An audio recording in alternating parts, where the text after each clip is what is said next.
So thank you everyone, and thank you for the invitation and the introduction, Anthony, and the scene setting from Lynn. It's a it's a bit of an odd presentation for me because typically I get to set my own topics and my own agenda, and when somebody asks me to speak, but this one is one where I've got homework from Lynn, really.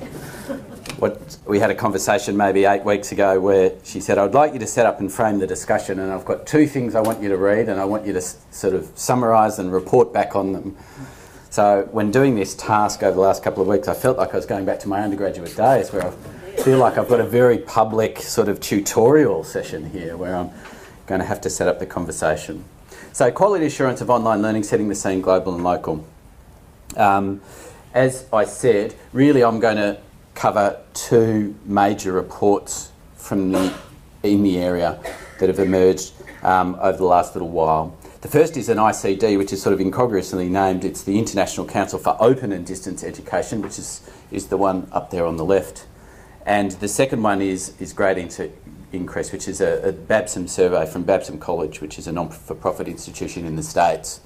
And this survey, the Babson folks in the area would know that this is a regular survey that comes out quite regularly and gives statistics on similar to the statistics that Lynn was just presenting from the Australian context. So that's my task.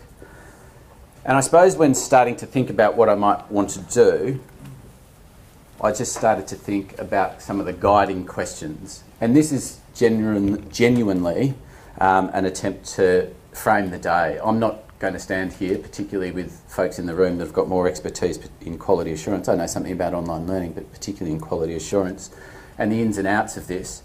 My goal here is to set up in a presentation really just a framing exercise to set the scene. And these are the kinds of questions that I think will come in front of us throughout the day and in our discussion. So what are the issues that we need to think about? Anthony certainly foreshadowed some of them in his opening remarks. I think we've got to get to the nub of what is quality, what do we mean by quality, what does it look like, and then for whom? Who are the arbiters of the quality and who is the quality for? And I suppose part of this presentation, particularly in reflecting on the ICDE report, is to think about what's the right framework or approach for you individually, for the sector, for your institutions, for your courses. So there's some of the things that are in the back of my mind as I was preparing the presentation. So the horse is already bolted here. Hands up if you think online learning has, in post-secondary education, has grown in the last 10 years. So I'll whip through the Babson survey because really Lynn has stolen my thunder from the Australian context, but there are some useful comparisons in the North American landscape. But I think we can see where this is heading.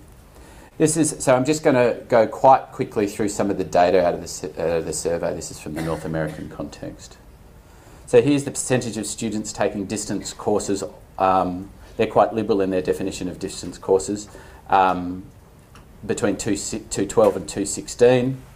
And you can see that for some distance and exclusive, so this is the blended versus the fully online or wholly online category, you can see that there's similar trends here in regards to the increase across the journey from 212 to 216.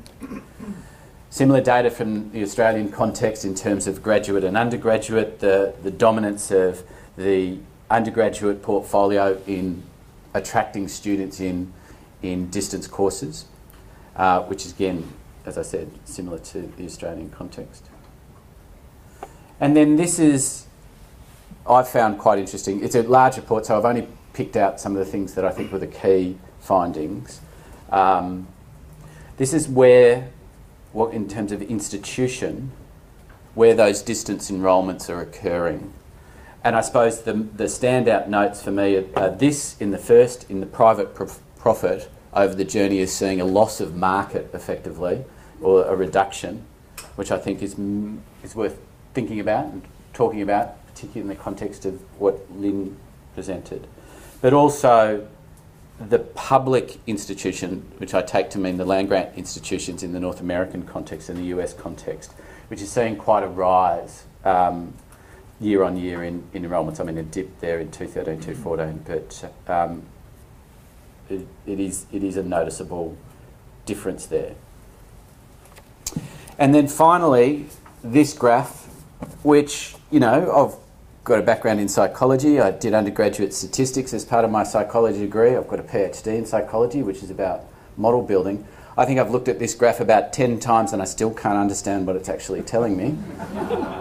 I really don't know what the inner circle, if someone, we might have a conversation over coffee, I don't know what that inner circle really means, but what it really means, I think, and I got this from the executive summary, and it's the outer circle, is that when you look at enrolments in distance education, 45%, almost half of the enrolments in the North American context are restricted to 5% of the institutions in that context.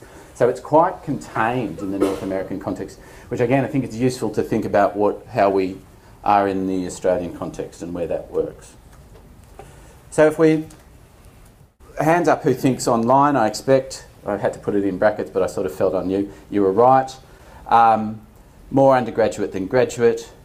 Relatively circumscribed when it comes to institutional footprint. I think there's a market share being lost by private for-profits. There's a gravitation towards other providers. And while small in number, I think that what we're seeing, which many in the room would recognise and know, is that there's this somewhat mainstreaming of online as institutions. Let's just think about the University of Melbourne for a second. Institutions that 10 years ago were openly on the record saying that we're not interested in that online malarkey are actively embracing it. We now have a portfolio that's called Graduate Online, which has been built into MSpace, which is a thriving part of the university's activities. So the question is Australia the same? 12.2% of FSOL online from Lynn's data just before. Her comment, no doubt, off a small base, blended and online are experiencing the most growth. And so I think that we're finding that the similar trends, not identical, but similar trends in the Australian context. So returning to the questions, I think that part of the thing when looking at this, and again in the context of framing our conversation for today, part of the issue, I think, is that in the context of more institutions, more teachers, more students going online, doing online, being online, whether fully or partially, there's perhaps less clarity about what constitutes high quality online education. And I think that and I'll reflect on this a little bit in the second part of the talk, I think that we're more comfortable that we know what quality looks like when it comes to more traditional forms of education and modes of delivery, notably face-to-face. We, and I mean people in the room, people in their universities, people in their institutes, are less comfortable and a little bit more settled by what this means when it comes to online, which is, I think, part of the reason why TEXA has organised this event today, and I think it's very timely. So I've done the first bit of my homework, so on to the second report, which frankly I found more useful in framing the conversation today, and I'll be a little bit more critical here in my reading of the report. So what is it? It's a desktop study, so it's they didn't go out and interview people as far as I could tell. They spoke to some experts, but it's fundamentally a desktop review of the world, looking across, and it's quite comprehensive in that regard. It went to South America and parts of Africa, and obviously the regions that would be more familiar and known to us in the literature. And the remit was, or the purpose was down there at the bottom of the slide, establish an overview and analysis of the global situation with regard to existing relevant standards and guidelines for open distance, flexible and online education, including e-learning. So it's sort of the whole shebang. It's a pretty broad remit, but it is a desktop study. And so what I'm going to do is it's a useful report, and I commend it to you. You know, if Molly Meldrum was here, he'd say, do yourself a favour, but not too many countdown viewers in the audience. But what all I want to do is really pull out what I think of as maybe 4 or 5 highlights and 2 mid-lights, and I'll explain that in a second. Because I think that it's useful to frame the conversations that we're going to have today and put them in a context. So the first highlight, and these come out in the recommendations and the summaries, the first highlight is there are a lot of quality assurance systems and frameworks around the world, and we don't have to reinvent the wheel. There's a lot going on. This is just to prove that I've read the report. You can see my annotations on it. This is from the middle of the report. Well, it's page 9 if I can read that. And this table is just simply pulling out what they think are the top quality assurance frameworks and systems. This is not the exhaustive list of systems. This is just the top ones. There's a lot of them. So my point is that we've got a good set of resources to review and look at and think about. The second part of that is that what are the dimensions that these frameworks apply? What are the kind of definitional issues that we need to grapple with? And the report says that these quality dimensions are elusive and complex, and I think that that's worth noting. That it's not a lay down misere as to what these things are. Here are a set that I think Frydenberg actually developed and the second person quoted. I won't read through them, but they would be the kind of things that you might be thinking of when thinking about quality dimensions. But I think that starts to be boiled down to, despite the elusiveness and the complexity, a couple of key broad themes and a couple of key areas. Services, both for staff and students in terms of support and service. Products, thinking about curriculum design, how you design courses at the subject level or the unit level, and how you go about delivering those. And then what's the institutional framing of that? What's the strategic institutional framing of the move to online and how you think about online and distance education? For me, this is quite a useful little handle for us to keep hold of. Despite the complexity, there's an elegance and a simplicity about this that comes out from the report. And the final bit of that first highlight is the for whom question. We need to grapple with this, we need to think about this, and we need to be explicit about it. Here are 5 that they mention in the report of the stakeholders who would be considered in thinking about quality and quality assurance and standards and regulation. Who are we doing it for? I mean, obviously we'd often say students, but I think it behooves us to think more broadly. The second highlight for me is the area of level of analysis. The biomedical people in the room will know that this is a kidney. Hope someone got that. This is just my metaphorical brain working overtime. So we can look at the whole kidney level, we can go to the loop of Henle, or we can get down to the molecular level. So we need to think, when thinking about quality assurance, what grain size we're looking at when we're starting to interrogate quality. And that is a bit of a no-brainer for me, but I think that it's worth pointing out. The third highlight is unbundling and disaggregation. And I think that we talk a lot about this in online. We've talked a lot about this particularly since the rise of MOOCs in 2012. But there's sort of 2 ways in which we think about it. And I think it starts to strike a little bit at the heart of what we think about when we start thinking about quality assurance, because it gives us pain, it gives us trouble, it makes it more difficult than it has been in the past. So here's a traditional university where content, the process of teaching and learning, and assessment credentials are intrinsically tied together, often in an educator, certainly in a subject and in a course.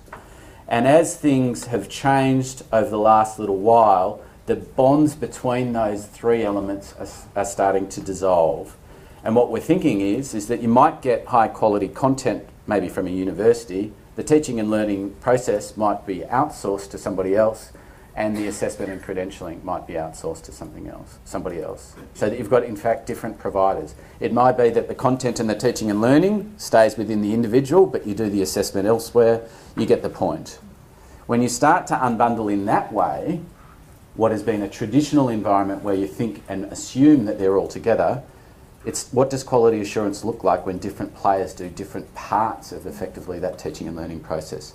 How do you, as an institution, enforce that where parts of your service or parts of your teaching and learning process are actually not behind the wall of the institution? That's worth thinking about. That's challenging.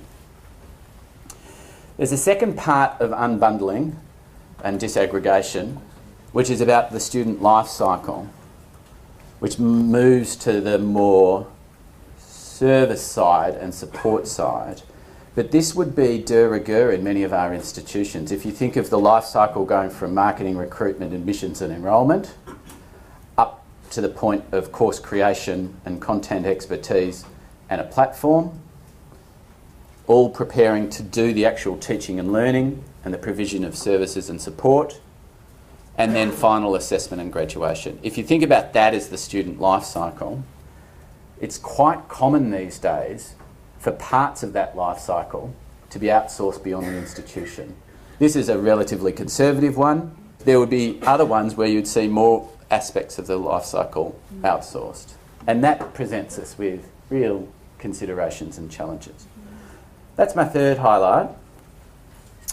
And I think my fourth highlight is something about, in the report, in the ICDE report, there's something about the relationship between face-to-face and online when determining quality. So face-to-face, in a way, sets the benchmark or the gold standard, or we know what we're doing in this context. And in a way, I think that that's because we think we know what quality face-to-face education looks like. A few chuckles, but not many. So, I mean, this does remind me of sitting on our academic programs committee, as I do with others in the room, looking at online courses and looking at quality assurance within the institution for online courses.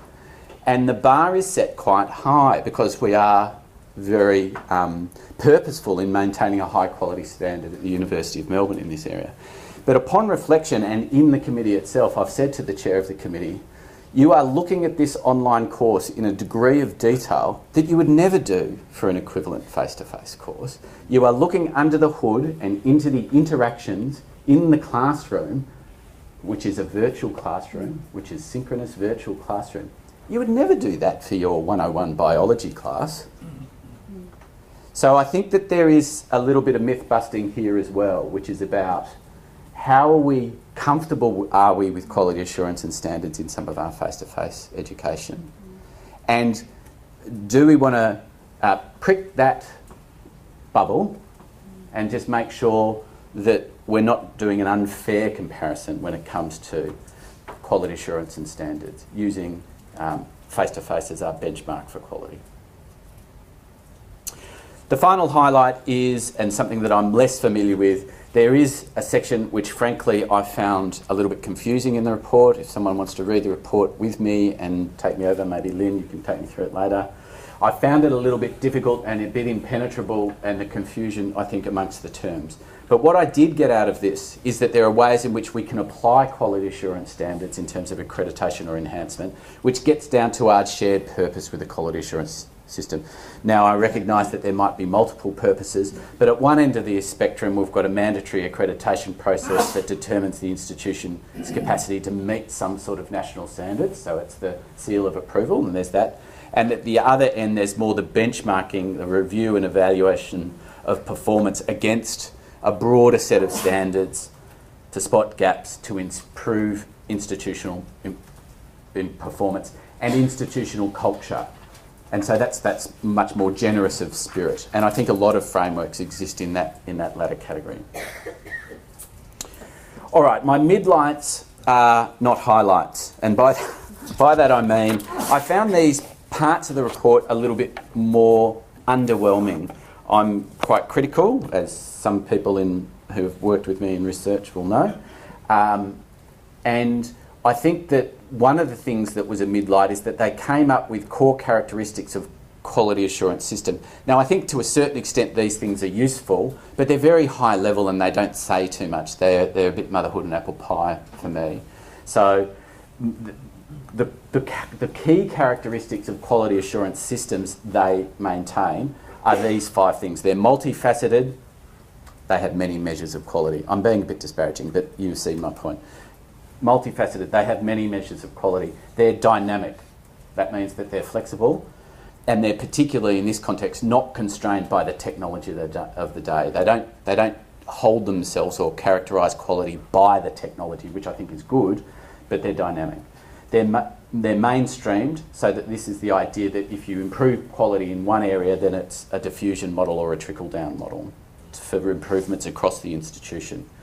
They're representative, that just means that they respond to various stakeholders, and they're multifunctional. This is probably the best one for me, and that means that they have three functions. They improve culture, they have a roadmap for future improvement, and they provide a marker for quality for people looking at the institution to say you've got this level of quality in your institution. I think that that's quite useful. But as a general rule, those five for me are, well, maybe not obvious, but they don't set the world on fire. They're useful to think about. The second midlight for me was the recommendations. It's partly the nature of the report, which was seeking to provide a global perspective, but for our conversation today, and some of them sort of dwindled out at the end. The final recommendations look like they'd been put together just as the report was going to press. But I think 4 recommendations are useful to frame our conversation today. Mainstream e-learning quality into traditional education. Mainstream e-learning quality into traditional institutional quality assurance. So what's the relation between our current standards and what we might think about here institutionally? Support for professional development and documentation and exchange of information, communicate and promote general principles, and I think the unbundling one is an issue, and I think we need to address it. So for me, those are the 4 recommendations of the 11 in the report that I think are worth reflecting on. The title of the talk was to set the scene global and local. Most of what I've done has been global. Lynn has done a wonderful job of data from the local, and so I'm trying to bring it back sort of conceptually to the local. And I think we need to think about why we're here. Now, I don't mean that obviously in an existential way, in Calvin and Hobbes, but why we're on level 12 here. Why are we here to discuss things today? So these are quotes from the report. I'll let you read them.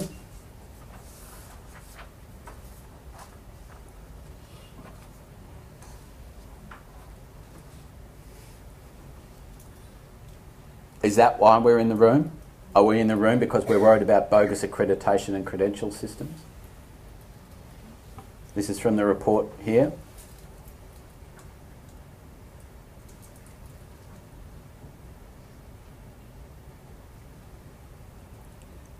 So is that why we're in the room? We've got some standards, and there are maybe informal or relatively formal standards that we're playing with, and we're all playing with different ones. Are we trying to get some consensus on both the relationship between online standards and existing standards, or some consensus on the standards that we see in the landscape? Is this why we're here?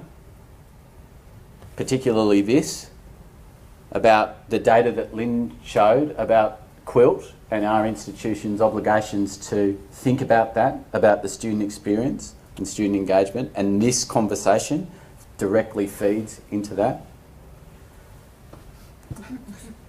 Or is this why we're here? Are we concerned similarly with the Quilt standards, which I think invariably will have something about it, not invariably, but my guess would there be something about attrition? Is this why we're here? Are we thinking about this as a primary driver for the conversation? So there's sort of 4 ways to think about it. So returning to the question, what's the right framework and approach? And the short answer is I have no idea. We've got a suite of frameworks and criteria to choose from.